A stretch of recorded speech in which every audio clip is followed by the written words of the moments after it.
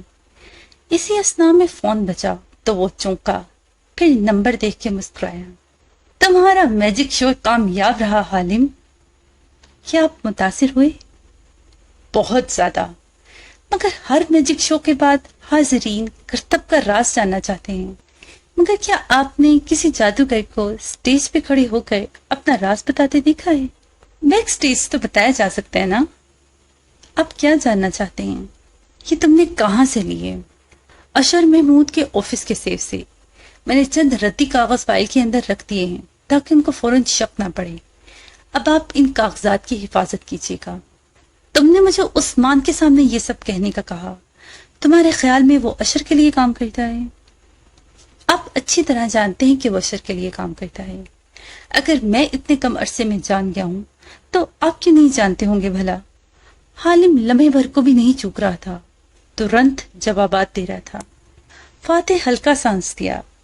یہاں کوئی کسی کا وفادار نہیں ہوتا، ہمیں صرف کام نکلوانا ہوتا ہے. کسی اور کو رکھوں تو وہ بھی بک جائے گا. وفاداری آج بھی اپنا وجود رکھتی ہے وان فاتح. کچھ لوگ وفاداری کے ایسے وعدے کر لیتے ہیں کہ اس کے لیے آگ میں بھی کود پڑتے ہیں. خیر. حالم نے گہری سانس لی. آپ کا کام ہو گیا ہے، مجھے اجازت. اور تمہاری فیس؟ میں نے یہ فیس کے لیے نہیں کیا. سیاست دانوں سے کون پاگل پیسے لے گا؟ سیاست دانوں سے تو فیورز مانگے جاتے ہیں. آپ اب میرے مقروض ہیں. کبھی کوئی کام لے کر آؤں تو کر دیجیے گا، وہی میری فیس ہوگی. فاتح نے ٹیک لگا لی اور فون کان سے لگائے مسکرا کے اس کو سنے گیا.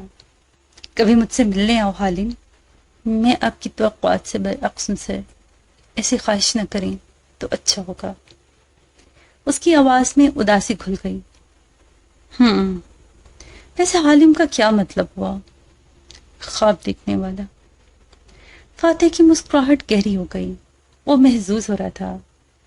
یعنی کہ ویژنری. پھر جیسے یاد آیا.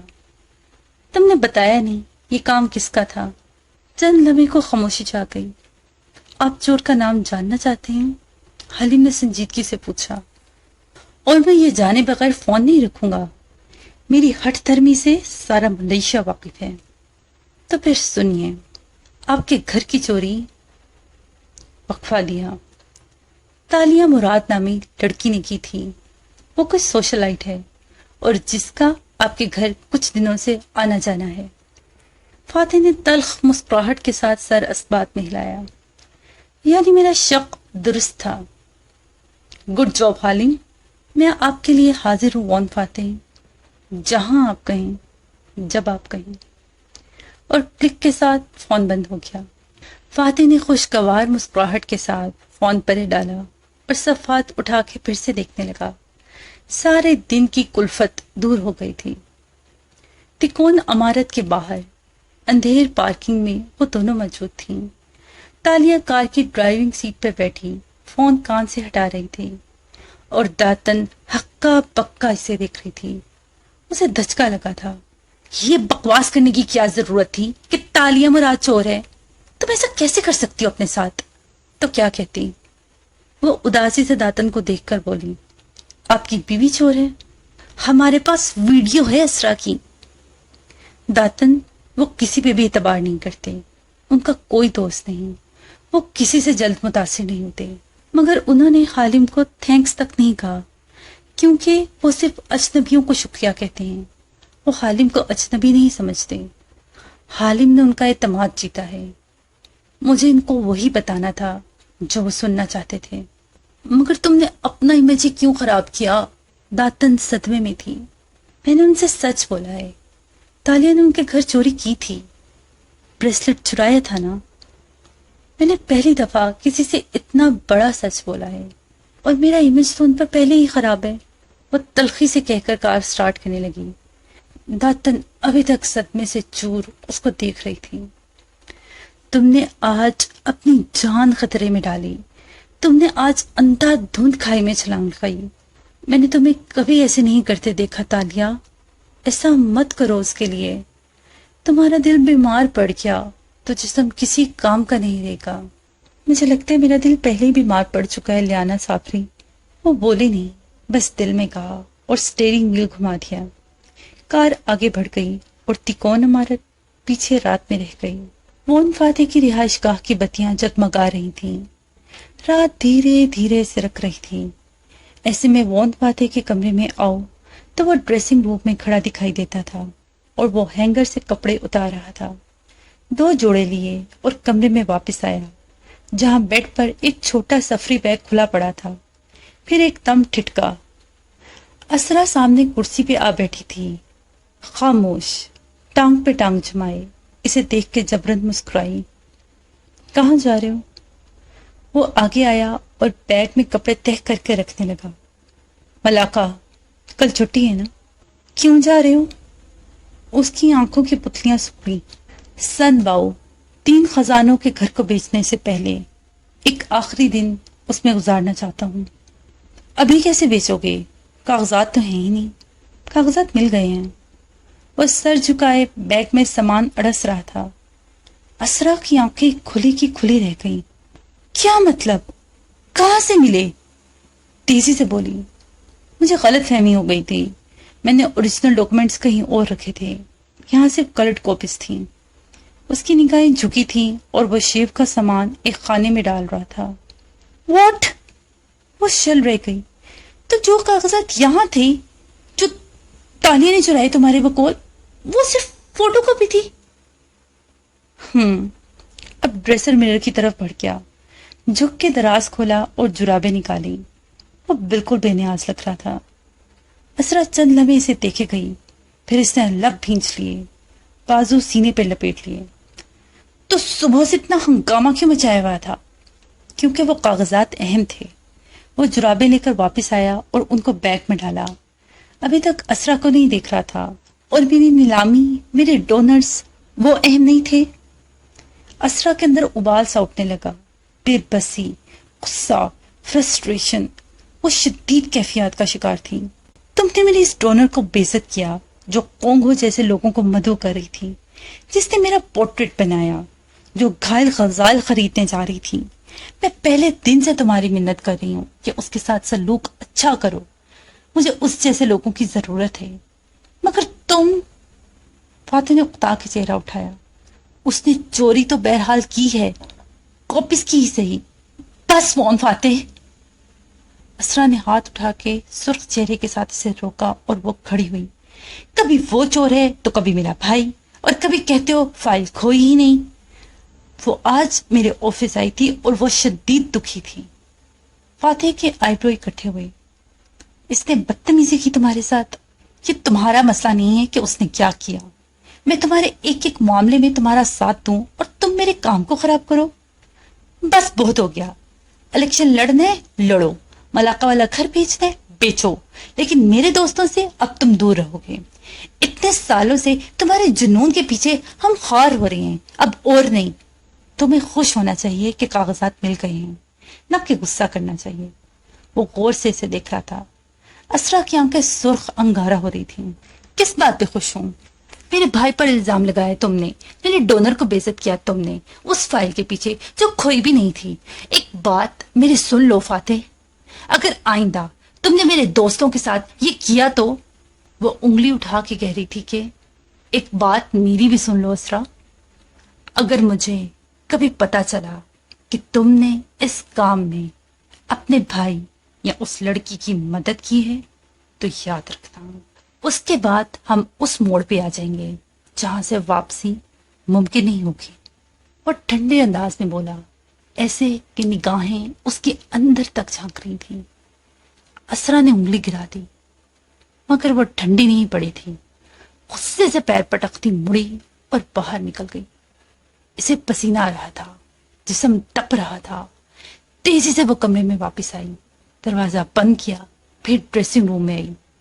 یہاں کا بھی دروازہ مقفل کیا اور کپ کپاتے ہاتھوں سے کول ملائی۔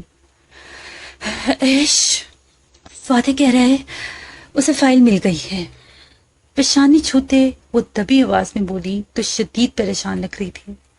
ہاں کاکا، ابنگ نے یہی بات آگے پیچھے بھی دوسرے لوگوں کے سامنے بھی دہرائی ہے کہ اس کو کسی انویسٹیگیٹر نے فائل واپس لا دی ہے، مگر ڈونٹ وری، فائل میرے پاس ہی ہے۔ اس کی مطمئن آواز سنائی دی تھی۔ نہیں، میں فاتح کو جانتی ہوں، وہ کہہ رہا ہے کہ اصل فائل کھوئی ہی نہیں تھی۔ ہی از اے ٹریجبل لائر، وہ جھوٹ بول رہا ہے، مگر اس کی شکل پہ لکھا ہے کہ اس کو واقعی فائل مل گئی ہے۔ ریلیکس کاکا، میں نے خود چیک کیا ہے، وہ میرے پاس ہی ہے۔ میں کہہ رہی ہوں اشر، وہ فائل تمہارے نہیں فاتح کے پاس ہے، وہ اسے تم سے نکلوا چکا ہے، شاید کسی انویسٹیگیٹر کے ذریعے۔ وہ پون فاتح ہے، وہ کچھ بھی کر سکتا ہے، اور اسے مجھ پہ بھی شک ہو رہا ہے۔ کاکا، ہم صبح بات کریں گے، میرے آفس میں پہلے ہی حالات خراب چل رہے ہیں، میں سارے دن کا تھکایا ہوں۔ وہ بیزار ہوا تو اسرا کی تیوڑیاں چڑھ گئیں۔ میں نے تمہارے لیے اتنا بڑا خطرہ مول لیا اور تمہیں پرواہ ہی نہیں ہے۔ ٹھیک ہے، اب تم الیکشن لڑو یا فاتح، مجھے پرواہ نہیں ہوگی، میں صرف اپنا فائدہ نقصان دیکھوں گی جیسے تم لوگ دیکھتے ہو، کہہ کر ٹھک سے فون بند کیا۔ اشر شاید وضاحت دے رہا تھا مگر اس نے نہیں سنا۔ پھر وہ گھومی تو ڈریسر میرر سامنے آیا۔ وہ خاموش ڈریسنگ روم میں تنہا کھڑی تھی، قدم قدم چلتی آئینے کے قریب آئی اور اپنا عکس دیکھا، انگلیوں کے پوروں سے آنکھوں کے کنارے کو چھوا۔ آریانہ کے نقش بھی مجھ میں ملتے تھے، ٹین ایج میں پہنچ کے وہ بھی ایسی ہی لگنے لگے گی۔ آج کے دن وہ کھوئی تھی، 6 سال پہلے، 13 سال کی ہو گئی ہوگی وہ۔ چند لمحے وہ خود کو دیکھتی رہی، پھر مسکرائی، جیسے چہرے کو ریلیکس کرنے کی کوشش کی۔ کریم اٹھائی اور نرمی سے چہرے پہ لگانے لگی۔ دل چمکنے لگی تو وہ دل سے مسکرائی اور فون اٹھا لیا۔ اب وہ واپس کمرے میں آتی ہوئی آرام دہ انداز میں بات کر رہی تھی۔ کیسی ہو تالیہ؟ میں ٹھیک ہوں، آپ کیسی ہیں مسز اسرا؟ تالیہ کی سنجیدہ مگر نرم آواز سنائی تھی۔ اسرا بڑی کرسی پر بیٹھ گئی اور ٹانگ پہ ٹانگ جما لی، پھر بھورے بالوں کی ایک لٹ انگلی پہ لپیٹتے ہوئے گویا ہوئی۔ میں فاتح کی طرف سے معذرت کرنا چاہتی تھی، وہ آج کل الیکشن کی وجہ سے ٹینس ہے، جلد خفا ہو جاتا ہے، جانے تمہیں کیا کیا کہہ بیٹھا۔ کوئی بات نہیں، ان کو تو قوم 2-4 قتل بھی معاف کر دے گی۔ تالیہ کی اداس ہنسی گونجی۔ مگر میں مداوع کرنا چاہتی ہوں، میں نہیں چاہتی کہ ایسی کوئی بھی بات ہمارے درمیان آئے۔ اسرا کی بادامی آنکھیں جیسے تانے بانے بنتی دکھائی دے رہی تھیں۔ مداوع مت کہیں، درخواست سمجھ لیں، ایک چھوٹا سا کام آپ میرے لیے کر سکتی ہیں۔ شور، بتاؤ، مجھے خوشی ہوگی۔ اور پھر تالیہ کی بات سن کے اس کی مسکراہٹ گہری ہوتی گئی۔ بالکل تالیہ، یہ میں کر سکتی ہوں اور کل ہی کر سکتی ہوں۔ کھڑکی سے باہر حبس آلود رات دھیرے دھیرے گہری ہوتی جا رہی تھی۔ حالم کا اونچا بنگلہ رات کے اس پہر خاموش پڑا تھا۔ تالیہ داتن کو ڈراپ کر کے کار اندر لائی تو پورچ کی بتیاں بجھی ہوئی تھیں۔ وہ کار سے نکلی اور سوئچ بورڈ کی طرف آئی اور ٹھٹک کے رک گئی، سانس بھی روک لی، پھر ایک دم گھومی۔ وہ پورچ کے ستون کے ساتھ کھڑا تھا، جیبوں میں ہاتھ ڈالے، مسکراتا ہوا۔ سمی، تالیہ کا دل بری طرح دھڑکا۔ ایک نظر گیٹ کو دیکھا جو 4 فٹ کا جنگلہ نما تھا، کوئی بچہ بھی اس کو پھلانگ لے، مگر پھر بھی یہ سمی کی طرف سے ایک جرأت مندانہ قدم تھا۔ وہ اس کے گھر کے گیٹ کے اندر تک پہنچ چکا تھا۔ کیوں آئے ہو؟ بھویں اکٹھی کر کے وہ غصے سے بولی۔ سمی نے ایک ہاتھ جیب سے نکالا اور چھوٹی سی کھچڑی داڑھی کھجائی۔ تم سے ملاقات کا دل چاہ رہا تھا، سارا دن تو تم بڑے لوگوں کے ساتھ گھومتی پھرتی ہو، رات کو ہی فارغ ہو کے گھر آتی ہو۔ نکل جاؤ میرے گھر سے۔ اس نے بازو لمبا کر کے غصے سے گیٹ کی طرف اشارہ کیا۔ رنگت گلابی پڑنے لگی۔ ایئرپورٹ، وہ بیگ، وہ تکلیف، سب ذہن میں تازہ ہو گیا۔ ایک اس آدمی سے اسے ڈر لگتا تھا، اس ڈر نے جیسے کبھی ساتھ چھوڑا ہی نہیں تھا۔ یہ میرا اکاؤنٹ نمبر ہے۔ اس نے ایک پرچی تالیہ کی طرف بڑھائی۔ تالیہ برہمی سے اسے گھورتی رہی، پرچی نہیں تھامی تو سمی نے اسے اس کی کار کی چھت پہ چپکا دیا۔ وہ سٹکی نوٹ تھا، فوراً چپک گیا۔ تمہارے پاس 2 دن ہیں، کل اور پرسوں، پھر میں وہ کروں گا جو تم سوچ بھی نہیں سکتی۔ اس لیے بہتر ہے کہ ان 2 دنوں میں میرے وظیفے کی رقم کا تعین کر لو، میرا لائف ٹائم پلان تیار کر دو اور اس اکاؤنٹ میں پہلی قسط بھجوا دو۔ وہ چپا چپا کے کہہ رہا تھا، اور اگر 2 دن تک مجھے یہ رقم نہ ملی تو تمہارا یہ تاش کے پتوں کا گھر، انگلی سے اونچے بنگلے کی طرف اشارہ کیا، نیچے آن گرے گا۔